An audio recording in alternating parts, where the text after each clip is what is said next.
অন্যকে বারবার ক্ষমা করো, কিন্তু নিজেকে কখনোই ক্ষমা করিও না। সময় বেশি লাগলেও ধৈর্য সহকারে কাজ করো, তাহলে প্রতিষ্ঠিত হবে। যদি তুমি কখনো অপমানিত বোধ করো, তবে অপরকে সেটা বুঝতে দিও না। যদি তুমি কোনো লোককে জানতে চাও, তাহলে তাকে প্রথমে ভালোবাসতে শেখো। সবচেয়ে কঠিন কাজ হচ্ছে নিজেকে চেনা, এবং সবচেয়ে সহজ কাজ হচ্ছে অন্যদেরকে উপদেশ দেওয়া।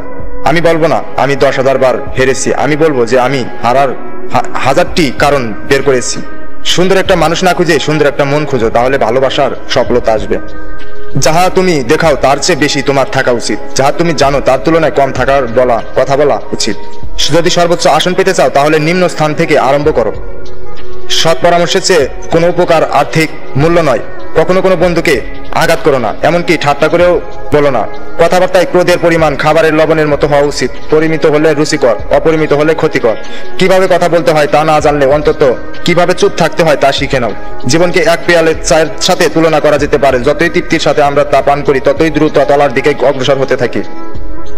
জীবনে প্রতিটি সিঁড়িতে পা রেখে উপরে ওঠা উচিত, ডিঙ্গিয়ে উঠলে পড়ে যাবার সম্ভাবনা বেশি। ধৈর্যশীল ব্যক্তির ক্রোধ থেকে সাবধান। পরের উপকার করা ভালো, কিন্তু নিজেকে পথে বসিয়ে নয়। যে নদীর গভীরতা বেশি, তার বয়ে যাওয়ার শব্দ কম। শৈশবে লজ্জা, যৌবনে ভারসাম্য এবং বার্ধক্যে বয়স সংকোচন ও দূরদর্শিতার প্রয়োজন। যদি ভালোভাবে বাঁচতে চান, তাহলে মনে রাখবেন সমস্যাকে তুচ্ছ জ্ঞান করতে হবে, আশীর্বাদকে গণ্য করতে হবে। যে মানুষ ভুল করে না, বাস্তবে সে কিছুই করে না। যে সুন্দরভাবে বাঁচতে হলে তোমার দুটো জিনিস দরকার, তা হচ্ছে বুদ্ধি এবং রুচিবোধ। জীবনে দুটি দুঃখ আছে, একটি হলো তোমার ইচ্ছা অপূর্ণ থাকা, অন্যটি হলো ইচ্ছা পূর্ণ হলে আরেকটি প্রত্যাশা করা। জীবনে একটি কঠিন খেলা, ব্যক্তি হিসাবে অধিকার ধরে রাখার মাধ্যম শুধুমাত্র তুমি, সেখানে জয় হতে পারবে। তোমার ক্রোধকেই দমিয়ে রাখো, নচেত ক্রোধই তোমাকে নিঃস্ব করে দিবে। তারাই সুখী যারা নিন্দা শুনে এবং নিজেদের সংশোধন করতে পারে।